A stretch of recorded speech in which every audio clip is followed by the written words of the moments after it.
하나님의 지혜에 있어서는 이 세상이 자기 지혜로 하나님을 알지 못하므로 하나님께서 전도에 미련한 것으로 믿는 자들을 구원하시기를 기뻐하셨도다. 유대인은 표적을 구하고 헬라인은 지혜를 찾으나 우리는 십자가에 못 박힌 그리스도를 전하니 유대인에게는 거리끼는 것이요 이방인에게는 미련한 것이로되 오직 부르심을 받은 자들에게는 유대인이나 헬라인이나 그리스도는 하나님의 능력이요 하나님의 지혜니라. 25절입니다. 하나님의 어리석음이 사람보다 지혜롭고 하나님의 약하심이 사람보다 강하니라. 아멘.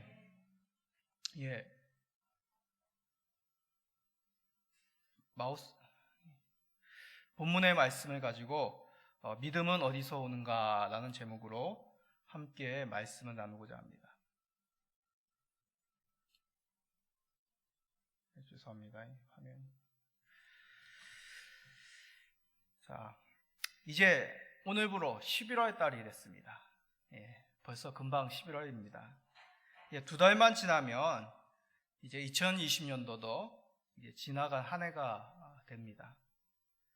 과거 어떤 때에도 경험해 보지 못한 2020년이었습니다. 코로나19 바이러스가 창궐하여서 많은 어려움을 겪은 한 해였습니다. 근데 앞으로 계속 코로나19 바이러스를 우리가 안고 살아야 되는 그런 안타까운 상황인 것을 의사들과 과학자들이 말하고 있습니다. 이 의미는 우리가 지난 10개월 동안 있었던 그 삶의 여러 가지 제약들이 언제든지 다시 한번 일어날 수 있는 그런 환경이다라는 그런 뜻입니다. 이러한 삶은 교회와 성도들에게 크나큰 시험거리입니다. 예배가 비대면으로 드려지고 예배 외에 어떤 신앙적인 모임과 활동도 제한된 적이 있었습니다. 교회 안에서 얼굴을 맞대고 담소를 나누는 것도 여의치 않았던 것이죠. 참 그런 상황에서도 참 감사한 일들이 있었습니다. 지난 10개월을 돌아보면 우리의 노력 이상보다도 하나님께서 채워주시고 은혜를 주셨음을 우리는 돌아보게 됩니다. 주께서 주셨던 은혜를 기억함으로 이제 앞으로도 하나님께서 은혜를 부어주실 줄을 우리는 믿게 되는 것이죠. 코로나 바이러스로 인해서 더욱 믿음을 시험받는 세상이 되었습니다. 이를 이겨나가기 위해서 바른 믿음에 대해서 우리가 계속해서 말씀을 듣고 있습니다. 바른 믿음이 무엇인지, 그리고 바른 믿음이 우리에게 어떤 유익을 주는지 우리는 말씀을 들었던 것이죠. 바른 믿음은 어디에 잘 요약이 되어 있다고 하였습니까? 사도신경에 우리가 기본적으로 가져야 될 그 바른 믿음의 내용이 요약이 되어 있었습니다. 바른 믿음으로 말미암아 우리에게 의와 영생이 있음을, 그리스도를 자랑하는 그 믿음의 삶을 살게 됨을 우리는 또한 말씀을 들었습니다. 그럼 이 바른 믿음 어디서부터 우리가 얻게 되는 것일까요? 참 중요한 내용입니다. 신앙생활을 하는 것, 삼위 하나님에 대한 우리 믿음을 가지는 것, 그것이 바로 신앙생활 아니겠습니까? 그러면 믿음을 얻는 것, 당연하게 우리가 잘 알고 있어야 되는 것이죠. 그런데 정작 성도들 중에는 이 믿음이 어떻게 생겨나는지, 어떻게 우리가 이 믿음을 가질 수 있는지 그 내용을 잘 모르는 경향들이 많습니다. 알더라도 많은 경우 생각하기로 그 믿음은 내 속에서부터 생겨난다고 생각합니다. 일반적으로 세상 속에서 무엇을 믿는다라는 것은 어떤 의미입니까? 어떤 대상이나 어떤 사실에 대해 내가 믿는다, 내가 그것을 믿기로 하였다 라는 것이 보통 세상에서 얘기하는 어떤 상대방이나 어떤 사건에 대한 믿음의 모습 아니겠습니까? 그런 모습대로 우리가 믿음을, 이 성경에서 얘기하는 그 믿음을 생각하는 경향들이 많다는 것입니다. 자, 정말 그럴까요? 예를 들어 한번 생각해 봅시다. 요즘 특별히 건강이 유의되는 시대입니다. 예를 들어 이런 사람이 있다고 생각해 보십시오. 동네 의원이 있고 오랫동안 이 사람은 그 동네 의원을 이용했습니다. 의사 선생님이 이 환자를 잘 알고 이 환자의 그런 여러 가지 몸의 상태를 잘 알고 있기 때문에 적절하게 이 환자에게, 이 사람에게 처방을 내립니다. 그래서 이 사람은 오랜 시간 동안, 수십 년 동안 이 의원을 다니면서 여러 질병을 고침을 받았습니다. 이 사람은 이 의사 선생님의 처방을 믿는 것이죠. 왜 그렇습니까? 자신의 경험상 이 동네 의원의 의사 선생님은 자신을 잘 알고 자신에게 적절한 처방을 내리는 그러한 의사 선생님을 믿는 것이죠. 자신의 경험으로 인하여서 이 의사 선생님을 믿는 것입니다. 자, 반대로 이사 온 지 얼마 안 된 사람이 있다고 생각해 보십시오.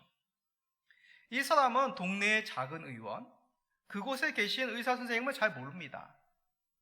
그런 상황 속에서 큰 병원에 있는 의사 선생님, 아무래도 많은 환자들을 진료하고 접하기 때문에, 그리고 그렇게 큰 병원 속에 있는 의사 선생님이기 때문에 그래도 기본적으로 인정받고 또한 능력이 있는 의사 선생님이라고 이 새로운 이사 온 사람은 생각하는 것이죠. 그래서 거리도 있지만 가까운 동네 의원의 의사 선생님보다 큰 병원에 가서 그렇게 진료를 받고 처방을 받습니다. 이 사람은 어떤 믿음이 있습니까?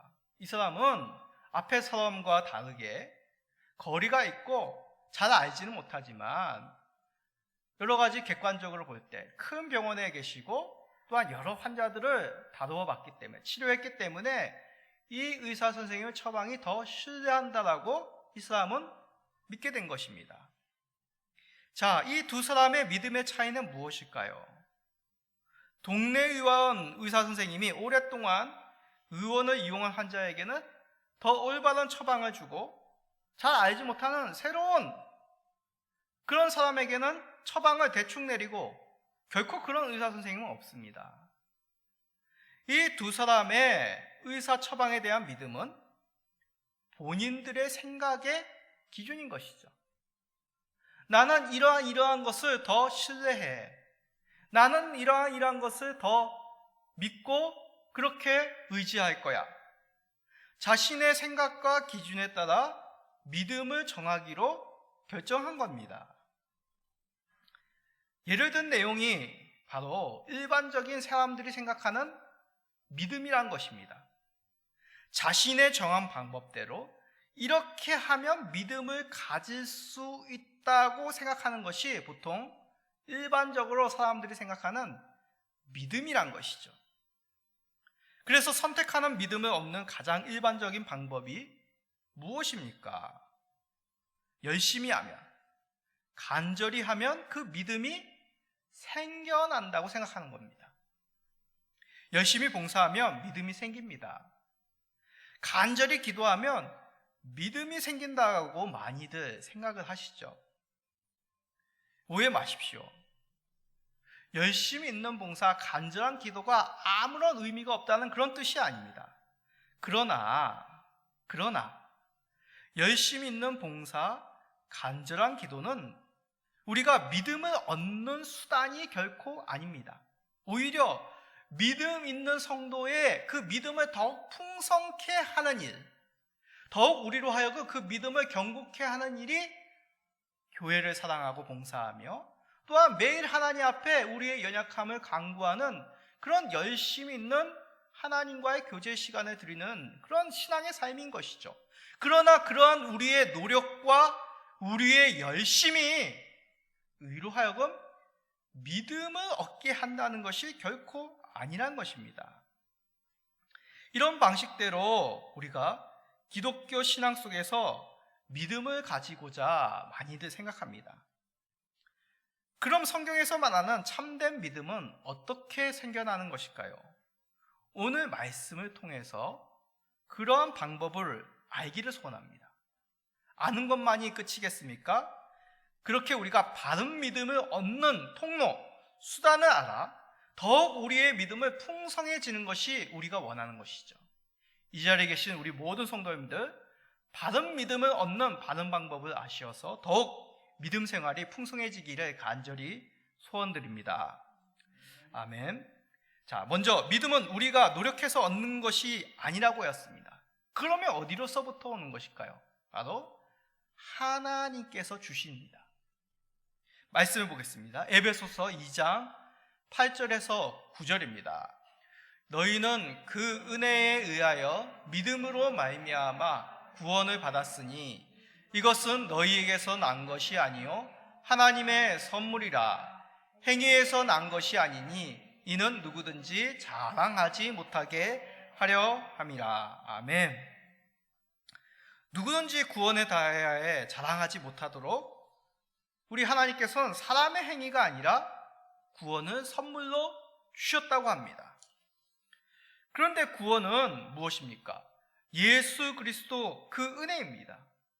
예수 그리스도께서 이루신 그 십자가의 은혜를 믿음으로 말미암아 하나님께로부터 그 구원을 얻는다라고 얘기합니다. 그렇죠. 구원이란 말제차가 무슨 뜻입니까? 나의 힘으로 그 사망의 권세에서부터 나온 것이 결코 구원이 아닙니다. 구원이라는 그런 사전적인 의미 자체가 나의 힘, 나의 능력으로 나올 수 없는 그런 환경 속에서 누군가가 끄집어낼 때, 건져줄 때 그것을 구원이라고 얘기합니다. 내가 아닌 나의 밖에서 나를 위험으로부터 건져내었다는 것이 구원이란 그런 의미이기 때문에 여전히 구원받았다는 것은 나의 힘이 아니라 하나님께서 나를 건져주셨다는 의미죠. 자, 예를 들어 한번 더 생각해 봅시다. 수렁에 빠진 사람이 있다고 생각해 봅시다. 수렁에 빠진 사람은 자기의 힘으로 어떻게 해서든지 나오려고 하지만 그 수렁에서 나올 수가 없습니다. 이 사람이 구원받기 위해서는 어떻게 해야 됩니까? 자기 힘으로 나올 수 없기 때문에 누군가가 그 밖에서 끄집어내줘야 합니다. 그것을 구원이라고 하는 것이죠. 그렇게 수렁에 있는 사람은 자신을 구원할 수 어떤 능력, 지혜 그런 것이 결코 없습니다. 그러기에 누군가가 밖에서 이 사람을 건져줘야 되는 것이죠. 그것이 구원받는 것입니다.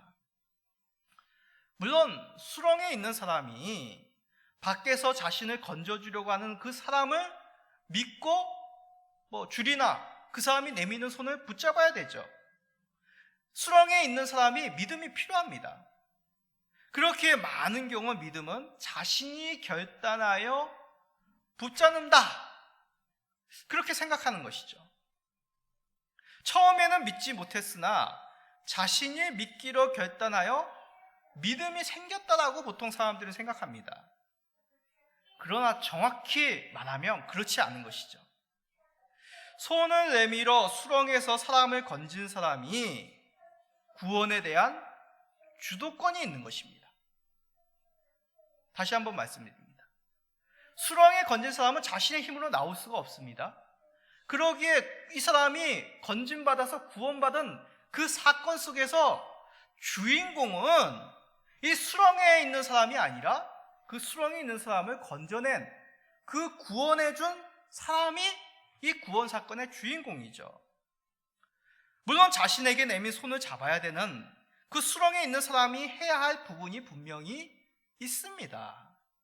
그러나 수렁에서 건져져 구원된 것은 자신이 손을 뻗었기에 빠져나왔다고 말할 수 없는 것이죠.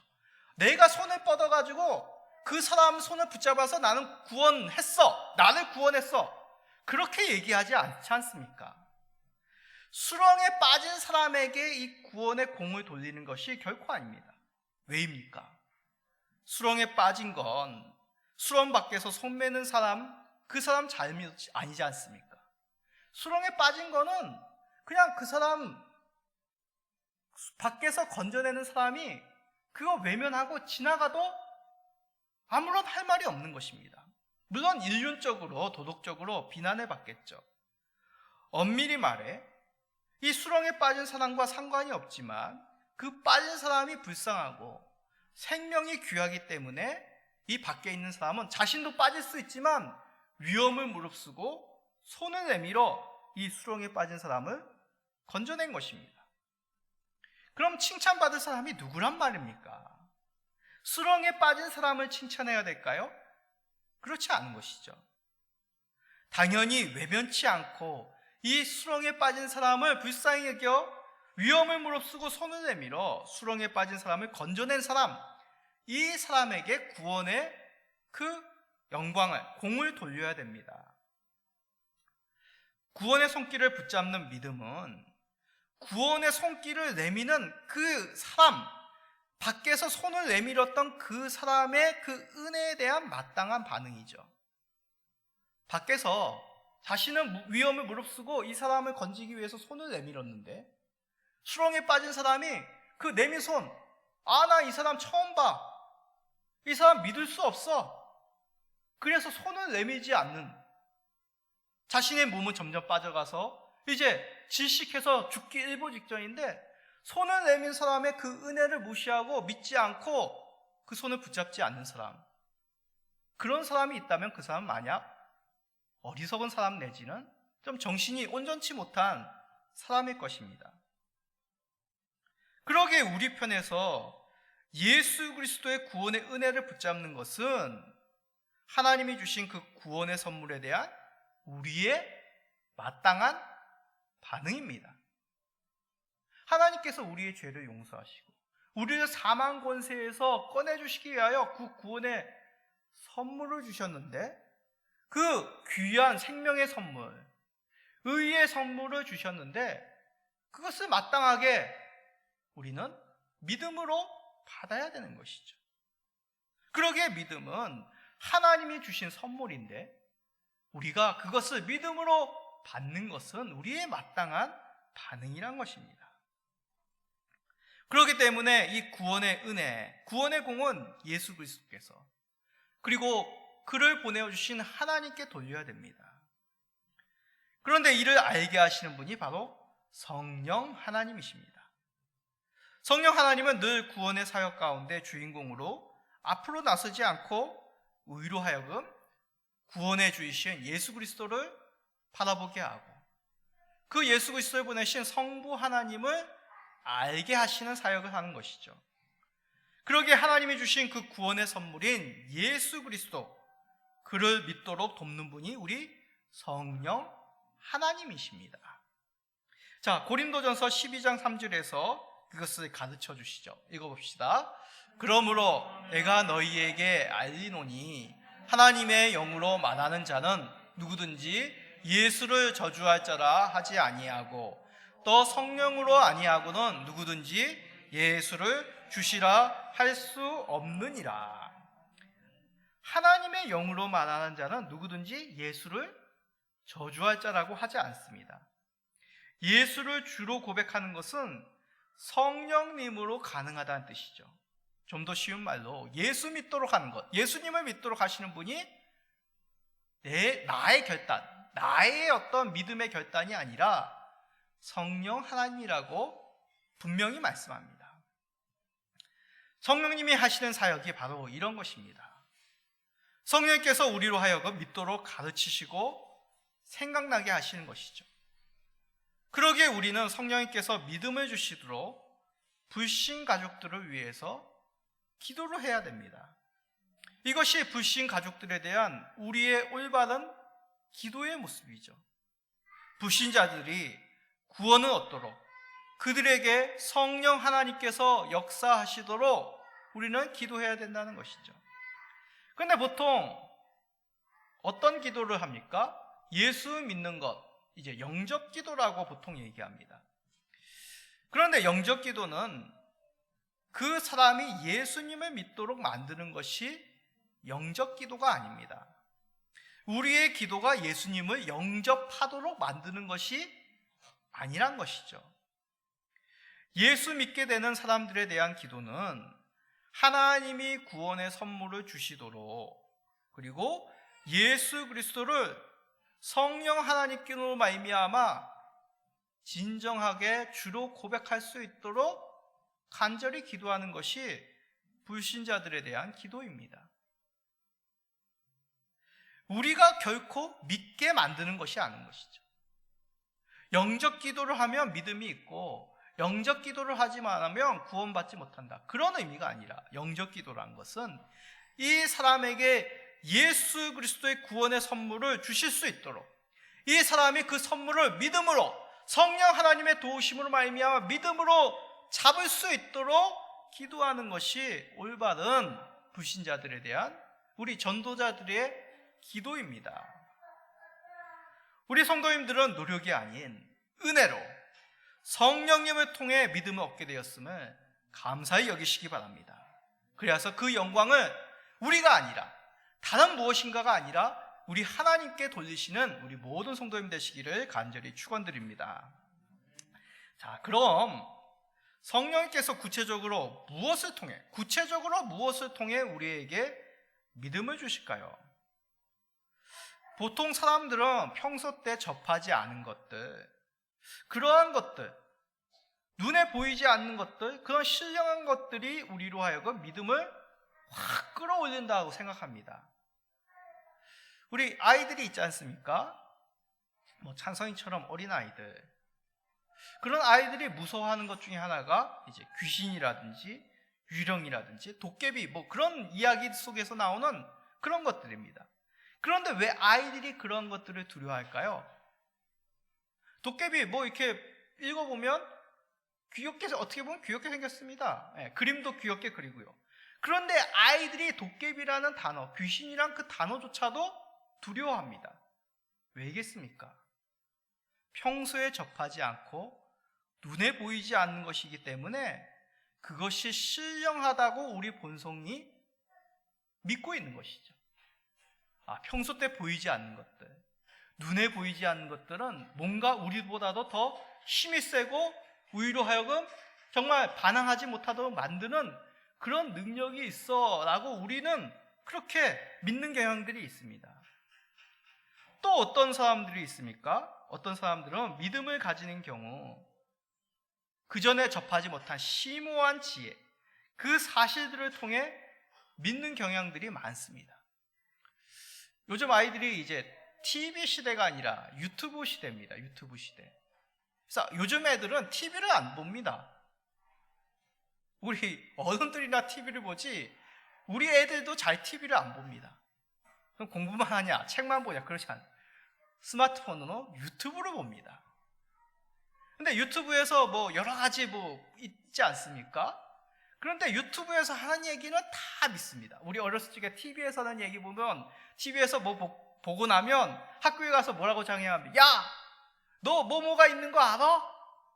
그런 게 어딨어? TV에서 얘기해서 TV에서. 그럼 진짜 있나 보다 라고 얘기합니다. 근데 요즘 애들은 TV에서 있어, TV에서 있어, 그렇게 얘기하는 것이죠. 유튜브에서 봤어. 유튜브에서 유튜버들이 그런 얘기를 했어. 그러면 애들이 어떻게 합니까? 정말 그런가 보다 하고 생각합니다. 아이들만이겠습니까? 요즘 어른들도 유튜브에서 하는 그런 가짜 뉴스들도 많이 믿는 어른들이 계시더라고요. 그 이유가 무엇입니까? 뭔가 평소 때 알지 못하였던 그러한 지식을 아는 것, 그러한 지식이 능력 있고 진실됐다고 믿는 경향들이 있는 것이죠. 참 사람이 신기합니다. 늘 평소 때 보고 객관적인 말, 나에게 신뢰를 주는 사람들의 말을 믿는 것이 아니라 평소 때 듣지 못했던 얘기를 들으면 그것에 오히려 마음이 확 뺏기는 경향들이 많은 것이죠. 이것이 참 어리석은 우리의 본성인 것 같습니다.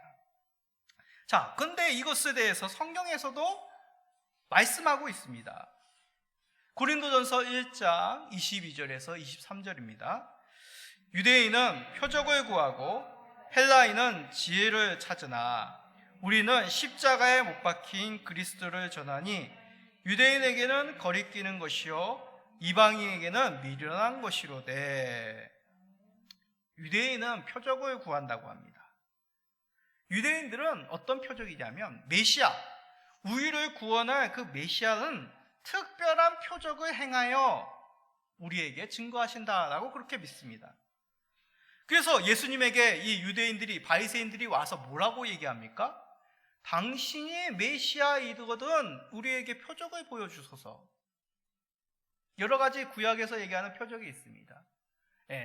다윗의 왕국이 회복이 되고 또 여러 가지 다윗성에서 일어나는 여러 가지 일들이 그들에게 있어서 메시아의 표적이라고 얘기합니다. 그래서 제자들이, 또 예수님의 형제들이 명절날 예수님 보고 그 명절에 올라가서 당신이 해야 할 일을 하십시오 라고 얘기하는 것이 약간 비꼬는 것이죠. 당신이 정말 메시아라면 그런 표적을 행하여라. 이렇듯 유대인들은 표적을 구합니다. 그런데 예수님 어떤 표적이 있으십니까? 유대인들에게 말하였듯이 십자가에 달리고 3일 만에 부활하는 표적뿐이 없다라고 얘기합니다. 이 유대인들에게 있어서 예수님의 십자가는 쉽게 받아들일 수 없는 표적입니다. 왜 그렇습니까? 유대인들에게 십자가는 메시아의 표적이 아니라, 구세주의 표적이 아니라 저주받은 자의 표적이기 때문에 그렇습니다. 구약의 말씀에 의하면 나무에 달린 자마다 저주받은 자라고 하였습니다. 그러기에 나무에 달리는 그 십자가의 형틀은 메시아의 표적이 아니라 하나님께로부터 저주받은 표적이라고 유대인들은 믿고 있기 때문에 예수님을 받아들일 수 없는 것이죠. 이와는 달리 헬라인들은 지혜를 최고의 가치로 여겼습니다. 헬라인들에게 있어서 가장 높은 그러한 것은 지혜인 것이죠. 육은 저급한 것입니다. 그런데 예수님의 부활은 우리가 배웠죠. 어떤 부활입니까? 그냥 영혼만, 그 신령, 이 헬라인들이 생각하는 그 신령한 영혼만 부활하신 겁니까? 아니죠. 육체의 부활을, 부활체로서 우리 예수님이 육체의 부활도 이루셨습니다. 그러기에 이러한 헬라인들에게 그리스도의 복음은 미련하게 보이는 것입니다. 아니, 영보다도 더 낮은 단계인 그 육체의 부활을 얻는 것이 구원의 복음이라고? 그건 참 지혜롭지 못하구나, 어리석구나. 그럼에도 하나님께서는 예수 그리스도의 십자가의 복음을 하나님의 구원의 능력, 하나님의 지혜로 이루셨습니다. 고린도전서 1장 24절입니다. 오직 부르심을 받은 자들에게는 유대인이나 헬라인이나 그리스도는 하나님의 능력이요 하나님의 지혜니라. 아멘. 오직 그리스도만이 하나님이 행하신 구원의 능력이요 지혜라고 말씀합니다. 이러한 하나님의 구원의 방법은 우리들에게 믿음은 무엇인가? 그것을 알려줍니다. 사람이 구하는 표적, 그 지혜가 우리로 하여금 믿음을 얻을 수 있게 만드는 것이 아니란 것이죠. 왜냐하면 하나님이 이루신 구원이 세상에서 말하는 표적과 그 지혜로 그 구원을 이루신 것이 아니기 때문입니다. 구원이 그렇지 않는다면 그 구원을 붙잡는 그 믿음 또한 우리의 능력, 우리의 지혜, 세상의 표적으로 얻게 되는 것이 아닌 것이죠. 자, 또 쉬운 예로 설명을 하겠습니다. 어떤 사람이 죽게 된 병이 어느 한순간에 사라졌습니다. 건강하게 회복되고 이렇게 완쾌된 것이죠. 의사 선생님도 놀랍니다. 주변의 사람들도 놀란 것이죠. 이 사람을 몇 달 있으면 정말 위험할 텐데, 그 생명이 다할 텐데, 그렇게 선고를 받은 사람입니다. 그런 사람이 한순간에 건강해진 것입니다. 놀라운 기적이죠. 엄청난 표적입니다. 그런데 그 기적이 이 사람이 죄에서 영생으로 옮겨지는 그 도구가, 그 통로가 이 놀라운 표적이 될 수 있습니까? 잠시 육체의 생명은 살 수 있지만 그러한 놀라운 기적이 이 사람을 영생을 얻게 그 사망에서 진정한 생명을 얻게 되는 것 결코 아니지 않습니까? 이 사람도 언젠가 때게 되면 다시 죽게 되고 하나님 앞에 심판을 받게 됩니다. 기적이 사람을 구원하지 못하는 것이죠. 또 한 가지 예를 듭니다. 어떤 사람이 아주 놀라운 학문, 그 지혜를 가지고 있습니다. IQ가 막 엄청납니다. 그래서 이 사람은 뭐 과학이면 과학, 사회과학이면 사회과학, 여러 학문이면 학문, 인문학이면 인문학, 여러 가지 세상의 학문을 섭렵하는 그런 지식을 가지고 있습니다. 또 외국어도 아주 능통한 사람이 있다고 생각해 보십시오. 이런 사람이 있다면 우리나라에 이런 사람이 있다면 우리나라 과학기술이 엄청나게 발전합니다. 아니, 한민족만이 아니라 인류의 문명과 문화가 이 사람의 그런 업적으로 말미암아, 연구로 말미암아, 그런 철학으로 말미암아 급속도로 발전하고 놀라운 여러 가지 윤택을 누리게 될 것입니다. 이 사람이 또 언어도 아주 유창하니까 어떤 이 사람이 속해 있는 민족, 그 사람의 말로만이 아니라 세계 여러 사람들이 이 사람의 지식을 쉽게 접할 수 있을 것입니다. 그런데 이 사람의 학문과 업적이 인류의 문명에 지대한 공을 세웠다고 해도 이 사람이 가지고 있는 죄의 문제를 해결할 수 있겠습니까? 아무리 이 사람이 지혜가 뛰어나고 참으로 이 사람이 언어 능력이 출중해도 그러한 지혜가, 그러한 능력이 이 사람을 죄로부터 건져낼 수 없습니다. 다시 말해, 이러한 표적과 지혜로는 하나님의 구원에 이르지 못하는 것이죠. 구원은 철저히 사람의 편에 있지 아니하고 하나님에게 있습니다. 세상의 표적이 되지 않고 지혜가 되지 않는 그 예수 그리스도의 십자가로 우리 하나님께서 구원을 이루신 것이죠. 그러기에 구원을 얻는 믿음 또한 사람의 편에서 찾을 수 있는 것이 아니라 구원을 주신 그 하나님에게서 찾아야 되는 것이죠. 놀라운 표적, 세상의 지혜 속에서 구원을 얻을 수 없기 때문에 믿음 또한 이러한 것들로부터 얻는 것이 아니란 것입니다. 이는 우리들이 이전에 경험해 보지 못한 이적을 쫓으며 들어보지 못한 지혜를 통해 믿음을 얻는 것이 아닌 것을 우리가 깨닫게 되는 것이죠. 세상에서는 무엇인가 놀랍고 경험해 보지 못한 새로운 것에 높은 가치를 둡니다. 이러한 세상의 가치관에 우리도 익숙해져 우리들도 전에 없었던 어떤 신비한 이야기, 어떤 신비한 능력을 쫓는 경향들이 있죠. 그래서 이단들이 어떻게 합니까? 그걸 이용하는 겁니다. 이단들이 어떤 모임을 하면 어떻게 제목을 답니까?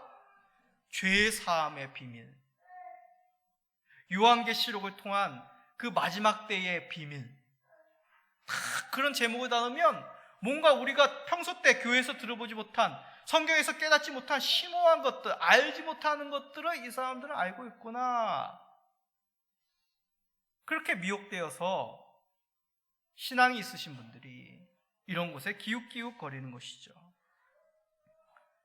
그러나 신비하고 더 높은 지식이 결코 믿음을 주지 못한다고 성경은 말씀합니다. 그럼 믿음을 어떻게 얻을 수 있습니까? 다시 고린도전서 1장 24절 말씀을 읽어봅시다. 오직 부르심을 받은 자들에게는 유대인이나 헬라인이나 그리스도는 하나님의 능력이요 하나님의 지혜노라. 아멘. 빨간 글씨로 어떻게 되어 있습니까? 그리스도는 하나님의 능력이요 하나님의 지혜라고 하였습니다. 하나님의 능력과 지혜로 이루신 구원이 어디에 있다고요? 예수 그리스도께 있습니다. 표적과 지혜가 아니라 우리 예수 그리스도께서 하나님의 구원의 능력과 구원의 지혜입니다. 그러기에 믿음 또한 하나님의 구원과 능력이신 그 지혜이신 예수 그리스도로부터 우리가 얻을 수 있는 것이죠. 예수 그리스도의 인격적으로 만남으로 말미암아 우리에게 믿음이 생깁니다. 예수님의 12제자를 생각해 보십시오. 바울 사도를 생각해 보십시오. 이들이 처음부터 예수님을 믿었습니까? 아닙니다. 예수님을 만난 후 이들이 예수님이 메시아임을 믿게 된 것이죠. 성령께서 이들에게 역사하셔서 예수님을 만날 때 예수님의 말씀으로 믿게 한 겁니다. 우리 성도님들은 예수님을 인격적으로 만나셨습니까? 표적과 지혜가 아닌 예수 그리스도를 인격적으로 만남으로 믿음을 얻게 되었음을 우리가 잊지 말아야 됩니다. 우리 주변에 있는 불신 가족들과 자녀들도 동일합니다. 주변 사람들이 표적과 세상의 지혜가 아니라 예수님을 인격적으로 만나야지만 이들이 믿음을 가질 수 있습니다. 우리 자녀들이 그냥 믿음의 가정에서 태어났다고 해서 믿음을 가지는 거 결코 아니란 얘기입니다. 이들이 인격적으로 예수님을 만나야지만 성령 하나님께서 그 가운데 역사하셔야지만 이들에게 믿음으로 그 구원의 선물을 얻을 수 있다는 것입니다. 우리 주변 사람들을 위해서 그들이 인격적으로 예수님을 만날 수 있도록 간절히 기도하고 전도하시는 우리 성도님 되시기를 바랍니다. 자, 그럼 우리가 믿음이 어디서 오는지 답을 찾고자 하는 마지막 질문만이 남았습니다. 지금 예수님의 음성을 직접 들을 수가 없고 지금 예수님을 얼굴을 직접 뵐 수가 없는데 우리가 어떻게 인격적으로 그럼 만나나요? 기도를 열심히 하면 우리 예수님이 우리 사도신경을 통해 배웠는데 하나님 보좌 우편에 계시다는데 기도를 열심히 하면 우리가 그 하나님 보좌 우편에 계신 예수님을 뵐 수 있도록 하늘로 올라가나요? 그런 질문들이 생기게 되죠. 우리 예수님이 부활하시어 승천하셨지만 우리들에게 예수님의 알 수 있는 길을 마련해 주셨습니다. 바로 말씀과 성례입니다. 한번 우리 성도님들 다 같이 따라해 볼까요? 말씀과 성례. 말씀과 성례로 우리는 믿음을 얻을 수 있는 통로를 얻게 되었습니다. 성령님께서 참된 믿음을 우리에게 주실 때 말씀과 성례를 통해서 우리에게 믿음을 주신다는 것입니다. 무슨 뜻입니까? 말씀이 무엇입니까? 그럼 말씀하면 보통 하나님 말씀, 예수님 말씀 그렇게 말하시죠. 주께서 친히 하신 말씀을 기록자들이 글로 기록한 것이 바로 이 성경입니다. 그런데 성경을 읽어보면 어떻습니까? 하나님의 말씀, 예수님이 직접 하신 그 말씀만이 기록된 것이 아니라 사람들의 행동, 역사, 또 시편이나 잠언이나 전도서 같은 것들은 어떤 사람들의 문학도 이 성경에 기록이 되어 있습니다.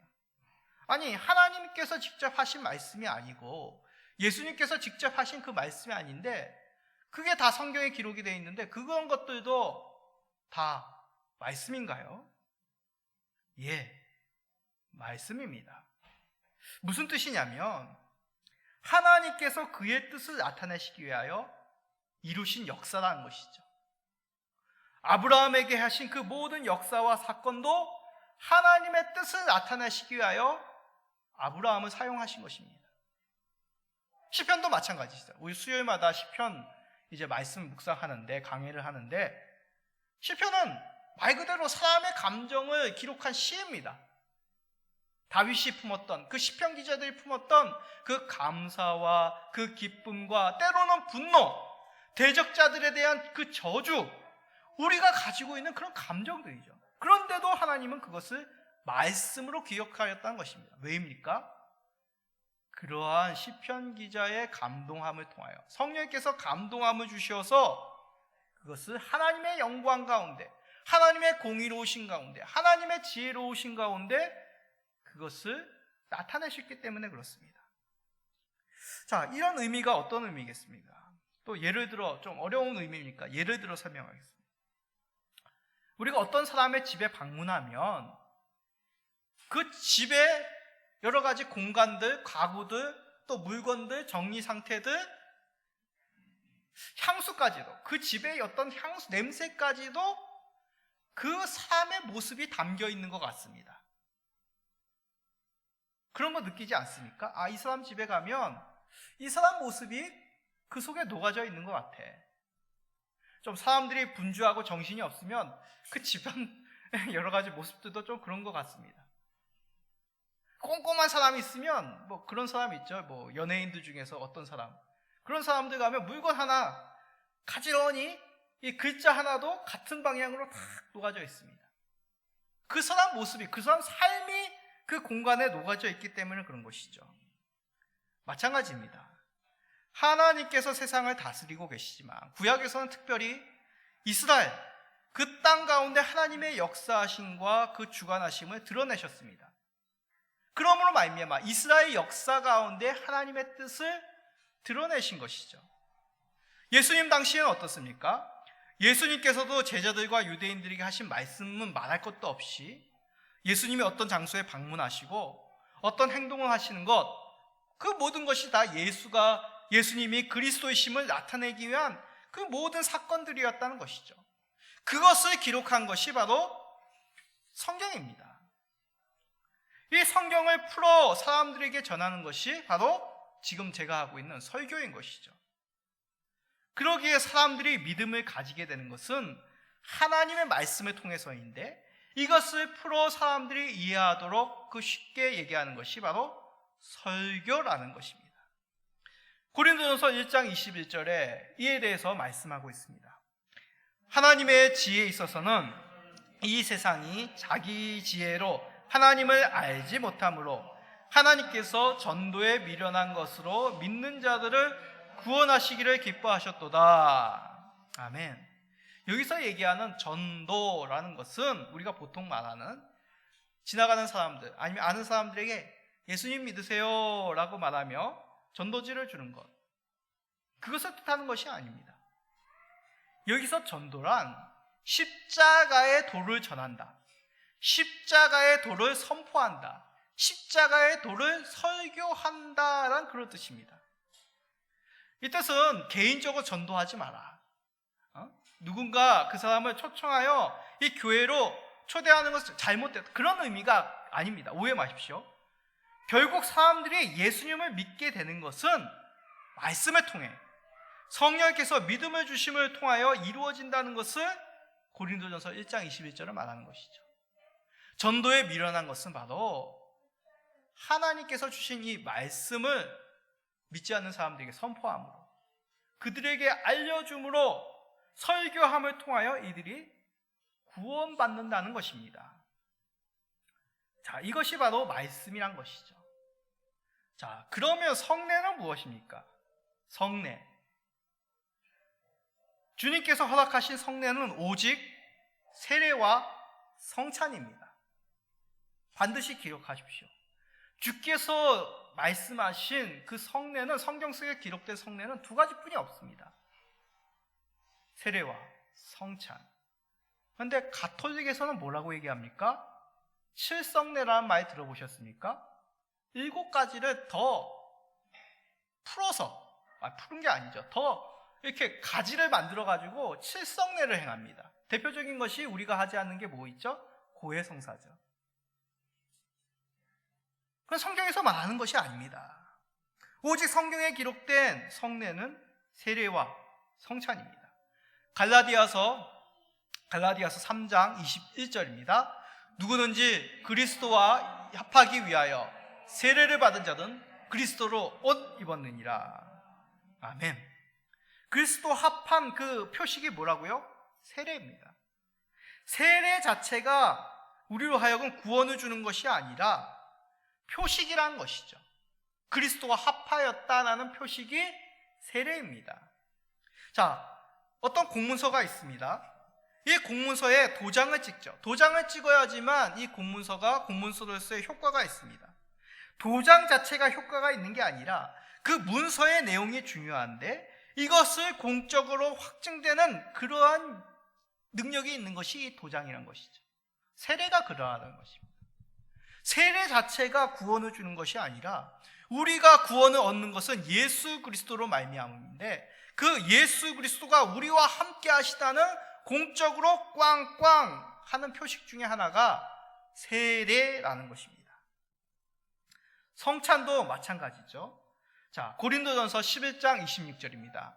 너희가 이 떡을 먹으며 이 잔을 마실 때마다 주의 죽으심을 그가 오실 때까지 전하는 것이니라. 아멘.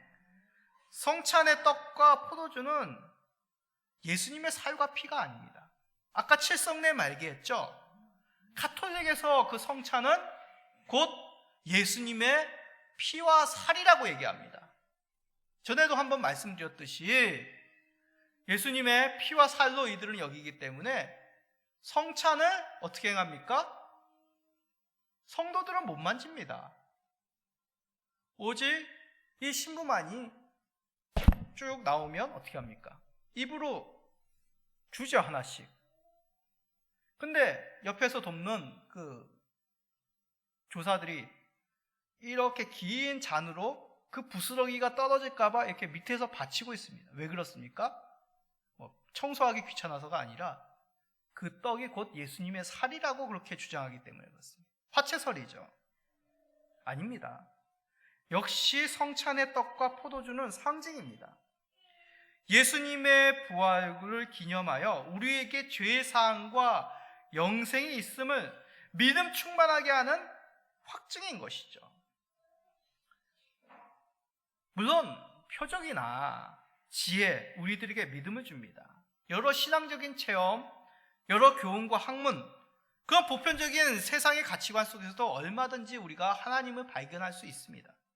그러나 근본적으로 우리들의 믿음은 성령님께서 말씀과 성례를 통하여 우리들에게 주셨음을 잊지 마시기 바랍니다. 우리가 이것을 깨닫게 되었다면 우리는 예수 그리스도의 복음을 더 견고히 우리 가슴 속에 새길 수 있습니다. 무엇인가 신비롭고 경험해보지 못한 그런 지식으로 얻는 것이 아니기 때문에 그렇습니다. 얼마든지 우리는 말씀을 통하여, 얼마든지 교회에서 행하는 그 성례를 통하여 우리의 믿음을 견고케 할 수 있다는 것이죠. 그러기에 목사들이 이렇게 말씀을 준비하여서 먹이는 것입니다. 저도 말씀을 좀 더 세상 얘기, 재밌는 얘기, 지루하지 않도록, 우리 성도님들이 좀 어렵지 않도록 그런 많은 예화들과 많은 것들을 끄집어내가지고 설명할 수 있습니다. 그러나 나의 경험과 세상의 지혜가 아니라 이 기록된 하나님의 말씀으로 성도들의 믿음이 세워지기 때문에 더욱더 이 말씀 중심으로 강론을 하려고 하는 것입니다. 아쉬운 점은 코로나19 바이러스로 인하여 성찬을 나누는 것이 굉장히 조심스러워졌습니다. 우리야 성도들이 얼마 되지도 않지만 솔직히 제가 코로나 걸린 것도 아니고 우리 솔직히 점심 식사해도 그렇게 큰 문제는 없을 수 있습니다. 확률상 그런 것이죠. 그런데도 우리는 코로나19에 조심을 해야 되기 때문에, 방심하면 안 되기 때문에 여러 가지 성찬을 나누는 것도 살피고 조심해야 되는 것이죠. 여러 지금 연구된 방법들이 있는데 이것이 또 신학적으로 맞는지 검토를 해야 되는 것입니다. 신학교 교수님들의 연구 중에 있습니다. 성도님들도 말씀을 통해 예수 그리스도를 인격적으로 만남에 힘쓰시기 바랍니다. 목사를 통해 전해드리는 이 복음의 강론을 잘 새기어서 더욱 믿음을 견고케 하시기 바랍니다. 그러므로 말미암아 예수 그리스도로 말미암아 하나님께서 우리에게 은혜로 주신 성령님께서 이를 깨닫게 하시는 그 믿음으로 더욱 견고해지시고 이 힘든 세상, 믿음이 흔들리는 이 세상 속에서 이 시험을 이겨나가시는 모든 성도님 되시기를 예수 그리스도의 이름으로 간절히 소원드립니다. 아멘.